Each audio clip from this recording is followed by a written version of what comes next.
Amigos, encantados de estar con ustedes. Esto es Rey con Barba, como todos los domingos, y vamos con el frío que ya empezó en Lima y el frío que hay aquí en este set a comentar con ustedes las principales noticias de la semana. Doctor Barba, bueno, empezamos con los candidatos. Sí. A ver. Formalmente, la campaña aún no ha comenzado, pero ya hay cantidad de muertos, ¿no? Varios, ¿no? Comencemos por Martín Vizcarra, el cínico más grande de la historia de nuestro país. Y por más que compre encuestas, ¿no?, igual no va a ser candidato y igual terminará preso si antes no se asila en una embajada, ¿no? Y ya puede reclamar, como dice que ha hecho, a la Corte Interamericana. Sí. No va a ser candidato, no puede ser candidato, está inhabilitado políticamente. Ese es el primer fallecido. El segundo es Antauro. Adoptó la consigna del Che Guevara. Cuando fue a las Naciones Unidas, el Che Guevara dijo: hemos fusilado, estamos fusilando, vamos a seguir fusilando. Y claro, Antauro dijo: si a él le ligó, para mí, ¿por qué no? Así que acá también lanzó sus fusilamientos express, ¿no? Como consecuencia de ello y por los delitos de sangre que cometió con los policías, evidentemente quedó fuera de carrera. Así que el fusilado fue él, finalmente. Así es. Hernando de Soto. Sí, él era un candidato de peso, sin duda, ¿no? Pero olvidó lo más fundamental en política, cómo un hombre con su experiencia pudo dejar de lado el viejo consejo, ¿no?, el milenario consejo: si te acuestas con niños, orinado terminarás, ¿no? Y eso es lo que pasó con Hernando de Soto. Y con otros que de otras campañas, ¿no?, que se meten a un partido creyendo que van a poder poner las condiciones, algunas, y no, por supuesto, los intereses de algo otros no se lo permiten. Es la contienda entre los buenos candidatos y las estructuras partidarias. Así es. Aquí a Carlos Álvarez le dije hace más de un año atrás: vas a ser candidato. No sé, vas a ser candidato. Ya, muy bien. Te voy a dar un consejo. Búscate un partido chiquitito, de esos insignificantes. Toma el control del Comité Ejecutivo Nacional. Toma el control del personero legal. En esos partidos chiquitos no hay el Comité le Ejecutivo. era un consejo para que su candidatura tenga éxito, ¿no? Y entonces vas a poder ser un candidato posiblemente exitoso. Pero si no haces eso, vas a ser un maniquí de los que controlan el partido, que son por lo general mamarrachos, ¿no? Bueno, luego, el Susel Paredes. Susel Paredes. Era candidata presidencial, pero se peleó ahí con la que fue ministra de Justicia y otras más, ¿no? Sí. Y ahora dice que va a ser candidata, ya no a la presidencia, pero sí irá al Parlamento, ¿no? Y me parece que va a ir con José Luna en su movimiento Podemos. Dios los cría y ellos se juntan. Bueno, pero es un juego donde ambos ganarían, ¿no? Porque ella le lleva a un sector de la sociedad, un sector. Y perder. Sí, ambos ganarían y perdería el Perú. Sí, y Luna haría crecer un poco su movimiento, ¿no? Pero en fin, es problema de ellos. Problema de ellos. Francisco Sagasti, a ver, del Partido Morado, renunció a su candidatura. Dicen que le dijo: yo he sido presidente y no voy a renegar mi prestigio en un partido que es débil como un fideo, ¿no? No ha sido presidente, por cierto. Claro, por eso, solo una aclaración, señor Sagasti. Usted nunca ha sido presidente de la República. Usted ha sido encargado de la presidencia. Así es. Que es y por unos meses, que es una cosa muy distinta a ser elegido por el voto popular. Pues, exactamente. ¿no? Verónica Mendoza. Ese es otro muerto presidencial, ¿no? Sí. Participó en 2 elecciones como candidata, en una sacó un porcentaje respetable de 15-16%, en la otra bajó a 6 o a 7%, y me imagino que los asesores de la embajada cubana o sus amigos la convencieron de que los pecados hace daño al movimiento comunista. Los pecados que llevaba sobre su espalda eran muchos y muy pesados. Por ejemplo, las agendas de Nadine. La agenda de Nadine. El haber impulsado a muerte la campaña de Pedro Castillo y el haber negociado con Pedro Castillo y puesto ministro de Estado con él, ¿no? Y entonces la convencieron, ¿no? Y ya está, ¿no? Y entonces ahora se va a ser candidata al Senado, parece, ¿no? Y lo que los asesores, me imagino, le han dicho es que necesitan a alguien más o menos como Castillo, pero no tan bruto. ¿no? Entonces, le han puesto el ojo a un puneño que enseña antropología en la prestigiosa Universidad del Altiplano, ¿no? Sí, es antropólogo. ¿Qué es la antropología? En líneas generales, es la ciencia que estudia al ser humano de forma integral.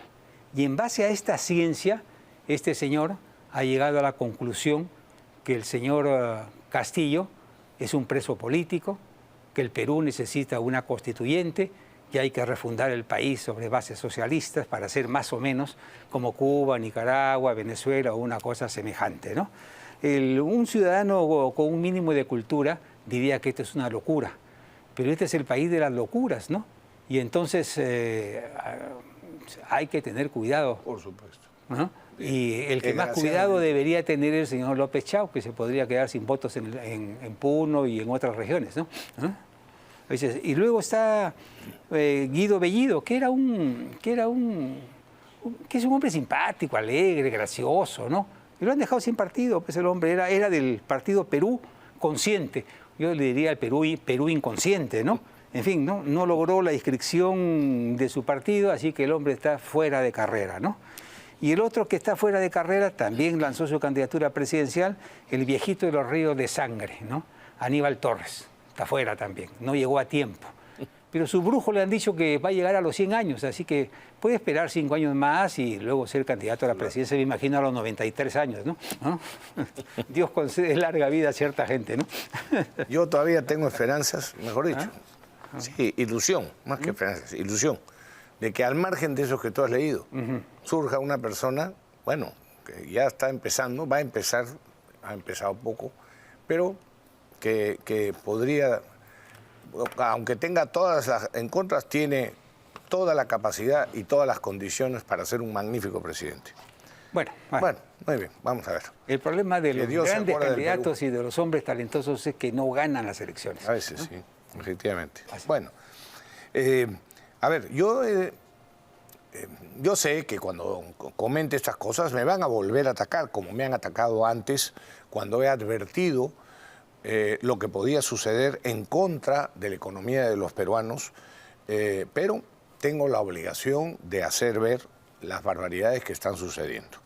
La Municipalidad de Lima ya acaba de perder un segundo proceso que había iniciado con otro juez federal. Ya había perdido uno y ahora ha perdido hace un par de días otro proceso ante un juez federal de los Estados Unidos, que le han negado lo que estaba pretendiendo.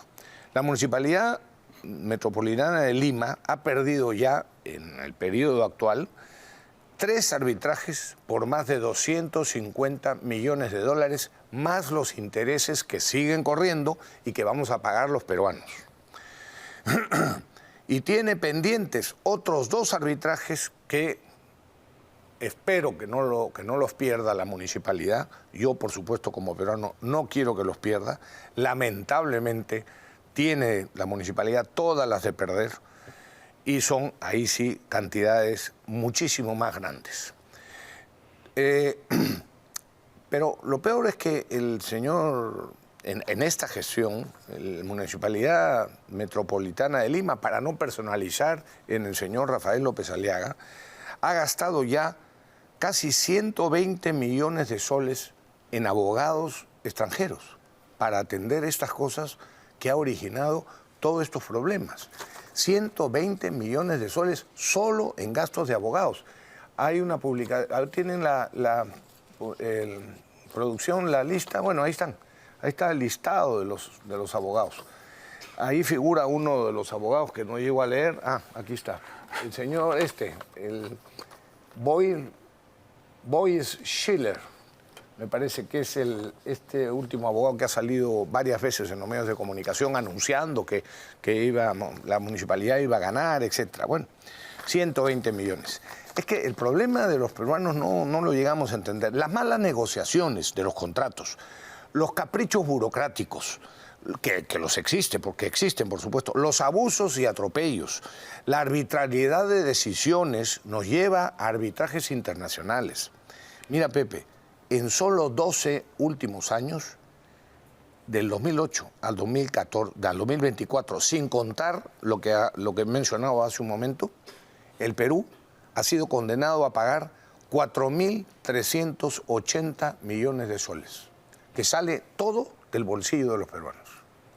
Y algunos insisten en hacer arbitrariedades que nos llevan a seguir perdiendo. La Municipalidad de Lima acá ha perdido ya también un arbitraje con Vinci por la otra, la línea amarilla. Y es que en el terreno jurídico uno puede suponer que ha habido corrupción. De hecho, en su momento, al principio, hubo corrupción.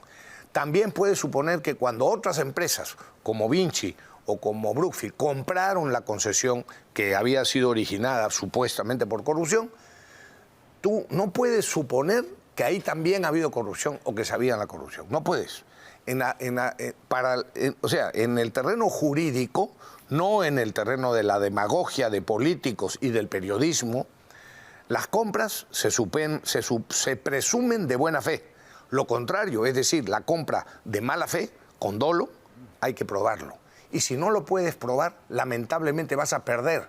No invoques el proceso.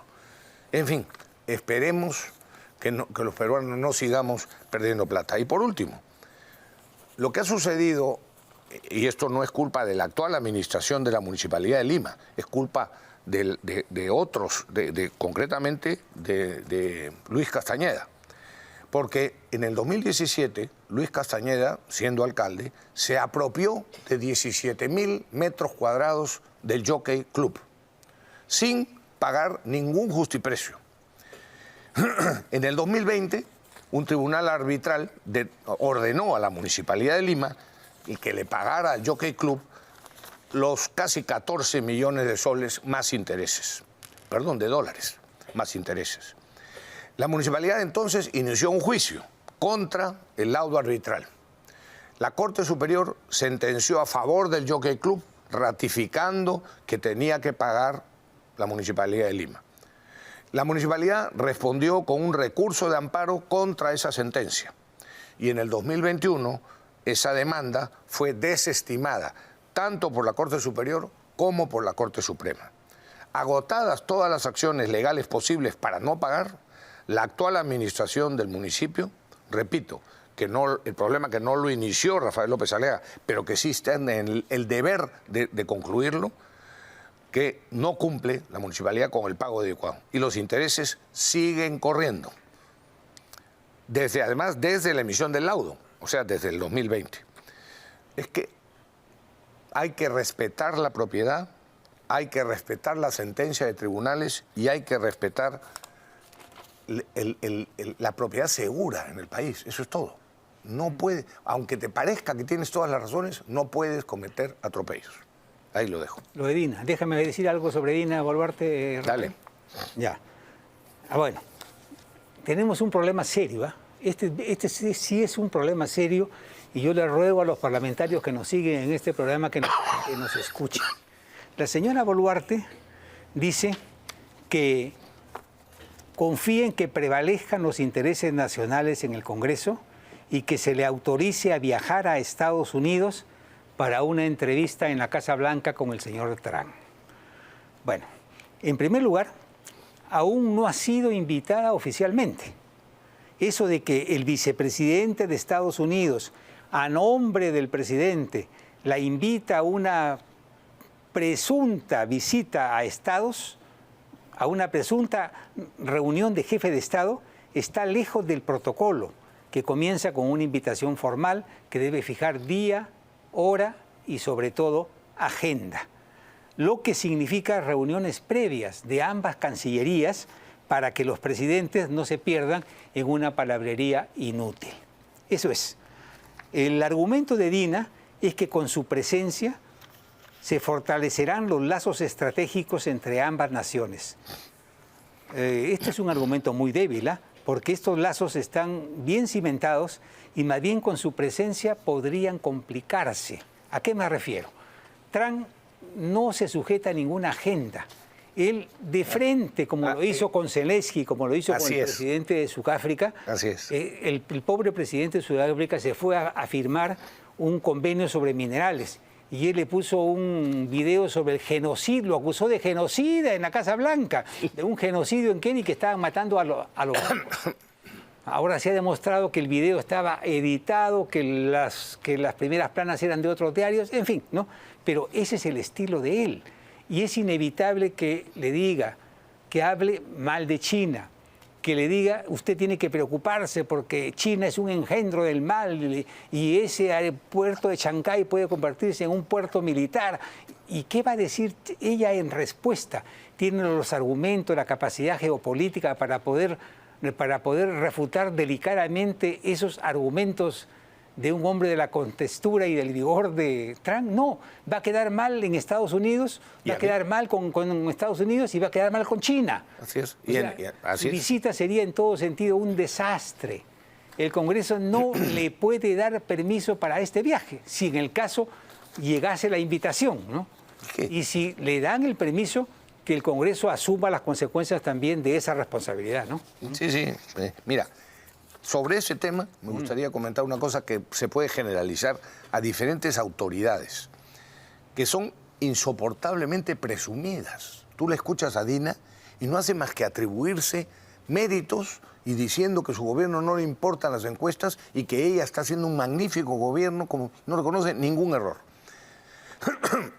Buscan popularidad, apoyo político, al margen de los intereses común de las personas. Confunden las prioridades o las invierten. No hacen las cosas que les corresponde, sino que hacen lo que les permite lucirse o creen que se lucen de esa manera. Esperan alabanzas, agradecimientos, loas en lugar de servir con sencillez. Se percibe en discursos, en declaraciones y entrevistas que hacen varios funcionarios públicos, empezando por Dina Boluarte. Hacen constantemente recuentos de sus supuestos logros, de sus supuestos méritos y de las acciones que dicen ellos que han tomado positivamente para el Perú y que además muchas veces de las que mencionan son falsas.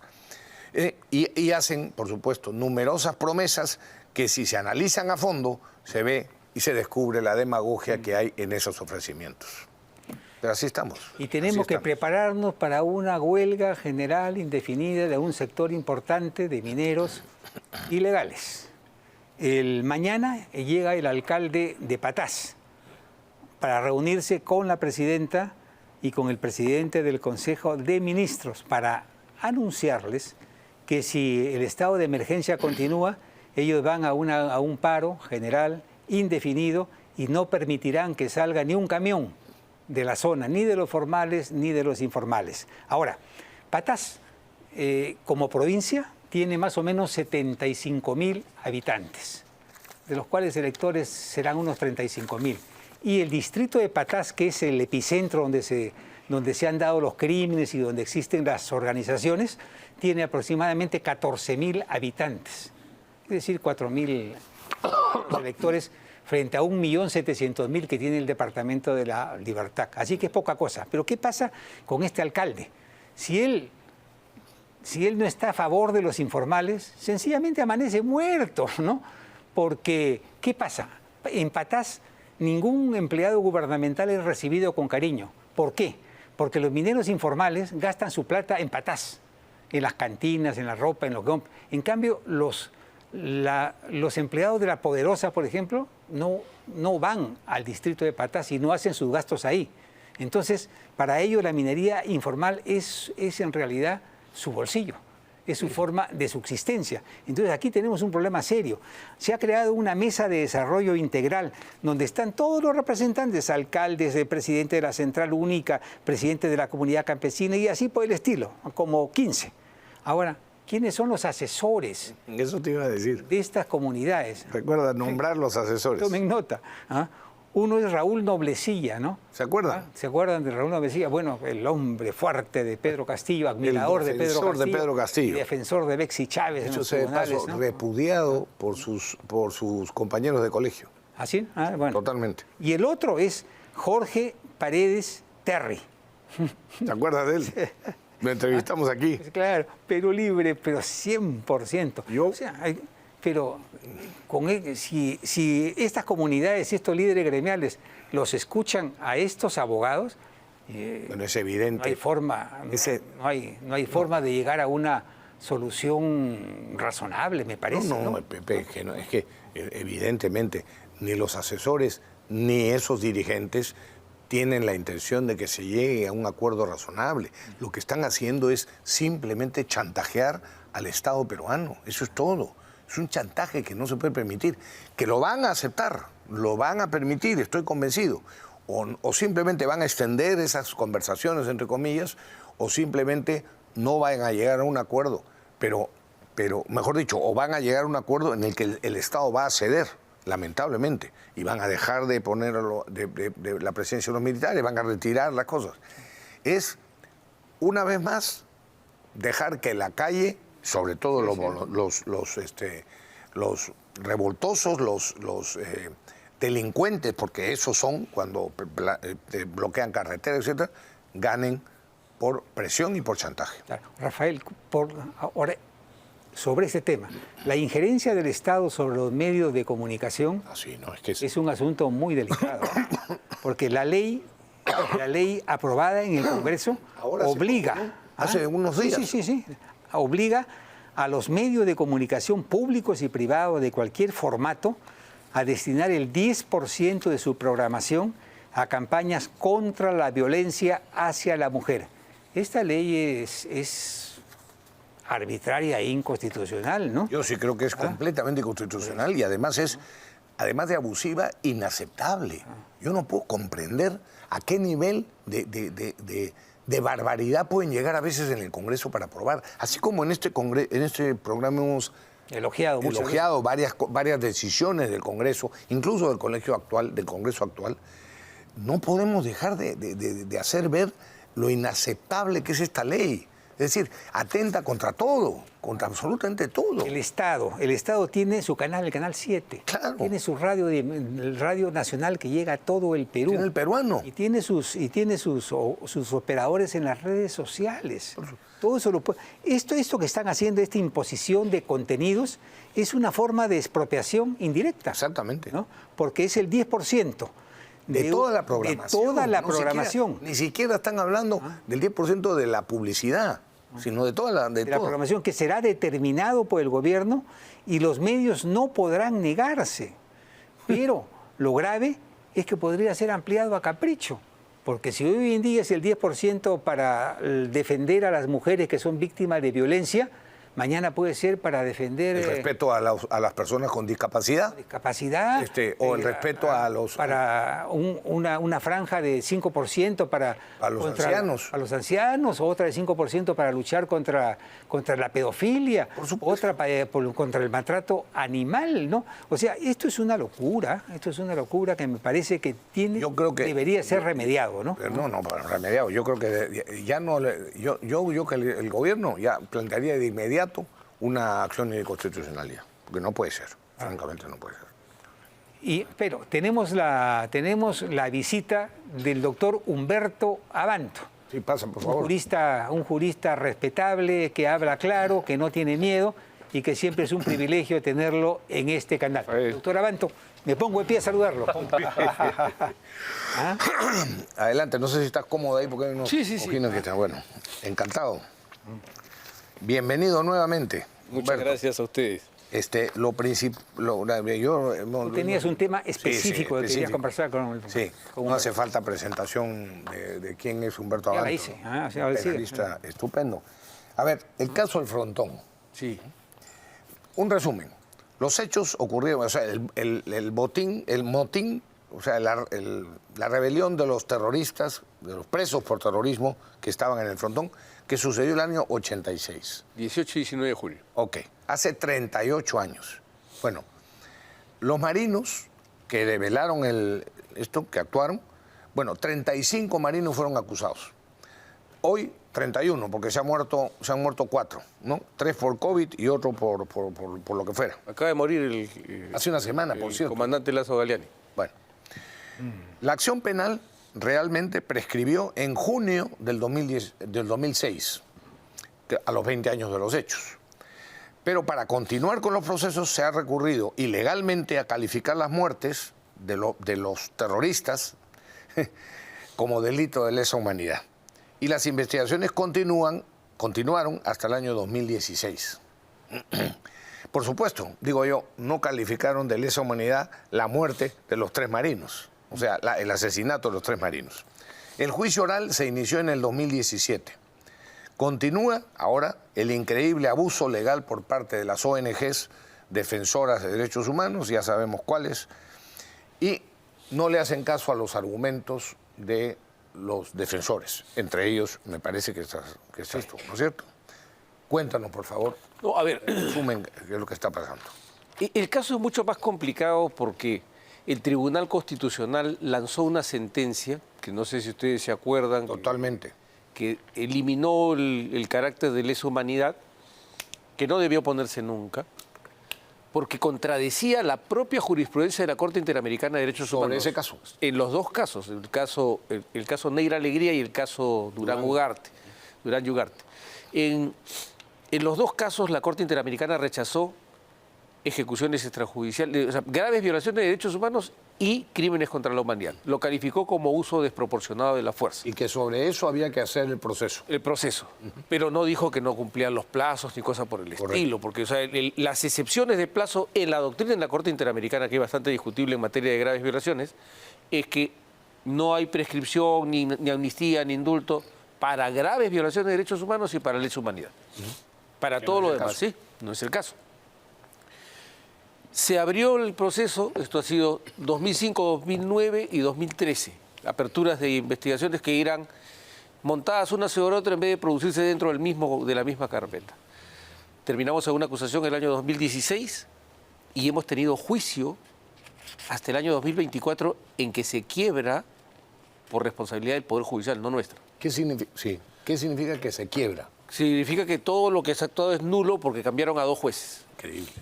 Increíble. No se puede cambiar 2 jueces. Hubo uno que quedó inhabilitado, no fue deseo del magistrado, hubo una sanción irreflexiva de parte del órgano de control y nulo todo. Tenemos que empezar de nuevo y lo primero que le hemos dicho es el Tribunal Constitucional dijo que esto tenía que hacerse dentro de un plazo razonable. El plazo razonable, ya que tanto les gusta a la Corte Interamericana dice que el plazo razonable va desde el inicio de la investigación hasta el fallo definitivo. Y en 2 sentencias, el caso Suárez Rosero contra Ecuador y el caso Jenny Lacayo contra Nicaragua, ha dicho que 50 meses de duración de un total de un proceso excede en mucho el criterio de plazo razonable que contiene la Convención. Acá tenemos... 40 años. Ajá. Sí, bueno, por lo menos, inicio, por lo menos 30. 20 años. 20, sí. 20 años por lo desde menos la 20. investigación del 2005. Correcto. Desde el inicio de las investigaciones. Se les ha puesto una excepción de prescripción y la han rechazado bajo el argumento de que ellos tienen que cumplir con la sentencia del Tribunal Constitucional. Y la sentencia del Tribunal Constitucional decía que debía terminarse el proceso. Correcto. Ok, pero dentro de un plazo razonable. Entonces, ¿qué plazo razonable es este en el que después de 8 años de juicio... Y de 20 años de proceso. Y dentro de 20 años de proceso, el Poder Judicial dice, bueno, pero para mí el plazo razonable es que te voy a procesar de nuevo. Es inaceptable. En ninguna parte del mundo es aceptable, ¿cierto? No, bueno, es que acá es normal. Es normal porque se han impuesto una serie de supersticiones en la materia que yo creo que van a ser resueltas con el caso que el Tribunal Constitucional va a conocer sobre la Ley 32-107. Ese debate va a ser central. Es la ley que pone fin al abuso de la calificación de crimen contra la humanidad. Correcto. ¿No? O sea, esa aplicación en el Perú se ha hecho de manera arbitraria, abusiva, pero además con argumentaciones ridículas.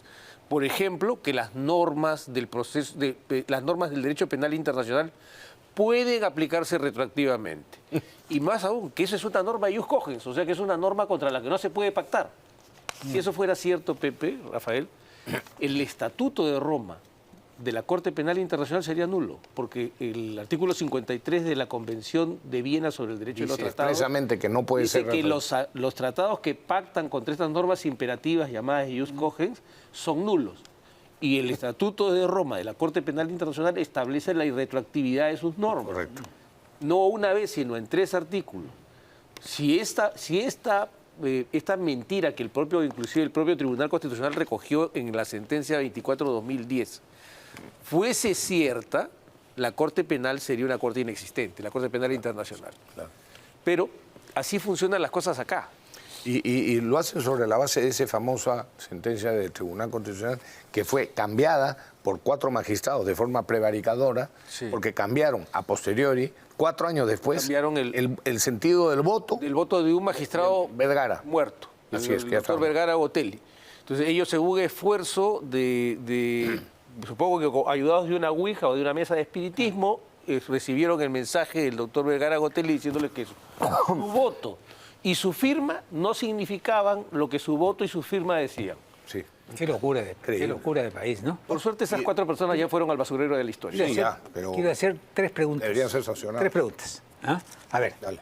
la Subcomisión de Acusaciones Constitucionales admitió nueva denuncia contra la fiscal Delia Espinosa, pero esta no es una denuncia cualquiera, ya que la fiscal de la Nación, adrede, decidió investigar a 14 congresistas por dichos y hechos que tienen que ver con su función, Por votos y opiniones. por votos y opiniones, Contra una prohibición expresa de la Constitución. violando expresamente la La Constitución. inviolabilidad, Así es.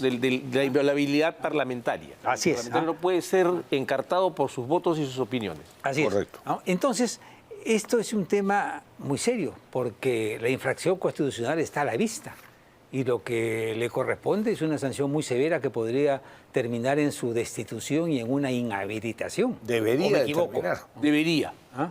pero yo no estoy muy seguro, porque temo que hay alguna bancada que sufre el síndrome de Estocolmo y que le gusta todavía complacer a sus secuestradores.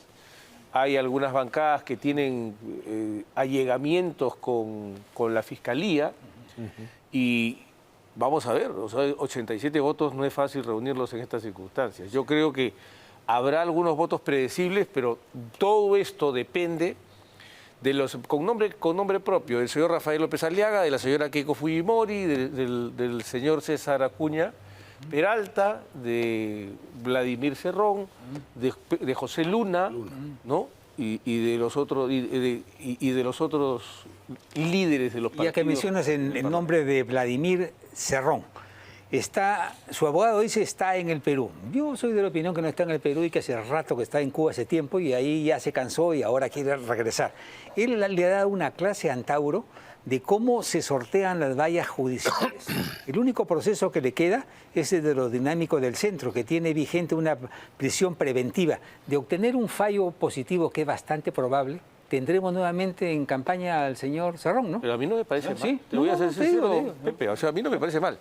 Porque lo de Cerrón es una muestra de cómo en la maquinaria de la izquierda caviar en el Poder Judicial y el Ministerio Público se lanza a destruir a un político que les compite o que no es de sus simpatías. O sea, a ver, el señor Cerrón fue primero condenado por un caso que es muy curioso. Vladimir Oguaro firma una conciliación. Él ejecuta la conciliación. Y el procesado y condenado es Cerrón. Cerrón. Pero nadie procesa a Vladimir Oguaro.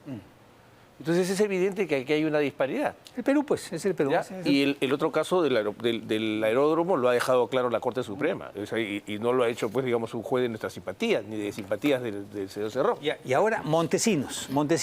Vladimiro Montesinos podría recuperar su libertad el próximo año. El próximo año, ¿no?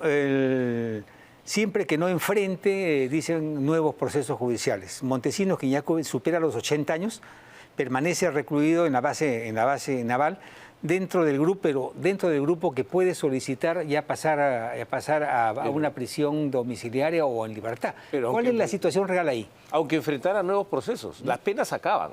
O sea, en un Estado democrático las penas terminan. Sí, pues. Entonces, no podemos O sea, hacer el hombre la máscara de hierro y encerrarlo ahí. O sea, en sí una- sí respetamos que terminan las penas en los casos de terroristas y no terminan las penas de los generales, de los militares. Y del propio señor Montesinos, del propio que Montesinos. cometió delitos, fue condenado, ha Ya cumplido pagó. la pena, la regla en un Estado democrático es cumplida la pena, la persona sale. Claro. Que no, pero que aunque tenga otro proceso, ¿y cuál sería el motivo de detenerlo porque tenga otro proceso? Sí, claro. Es otra Ya veré el historia. proceso ese. Es otra historia. Cuando Ya termine. será otro motivo.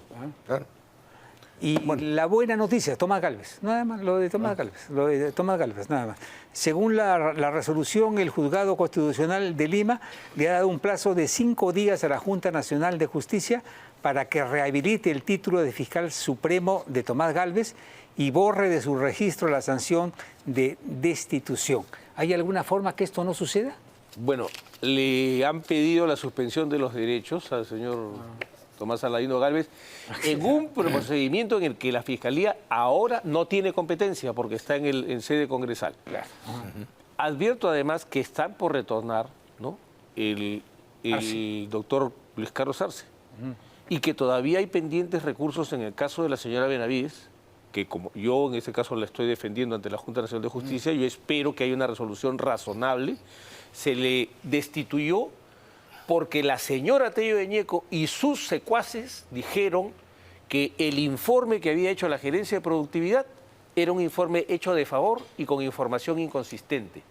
Pero nunca nadie, porque este es un acto administrativo, un producto de una decisión administrativa, de un trabajo, un informe que hace un órgano administrativo, nunca nadie demandó la nulidad de eso.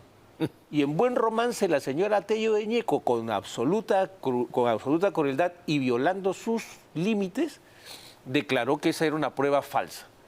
Ella declaró nula, en buen romance declaró nulo ese informe, y ella no puede hacerlo. Entonces vamos a ver, pero va a surgir un problema serio, que solo hay una plaza disponible. Claro. Entonces el gobierno debería considerar esta situación. Están discutiendo un crédito suplementario, podrían poner una disposición para que se financien 2 nuevas plazas, una pequeña modificación en la ley orgánica del Ministerio Público, que se hace un estornudo, y poder permitir que si estas personas, en el caso de Arce Córdoba está acá, y en el caso de la señora Benavides, se produjese la situación que les permite regresar, efectivamente regresen, para que las cosas cambien en el Ministerio Público. Para que haya un equilibrio en el Ministerio de Justicia y deje de ser una especie de proselitismo político, ¿no? Y que la Junta Nacional de Justicia examine el estado de salud del señor Pablo Sánchez, porque hace años que se dice que el señor padece de un Parkinson.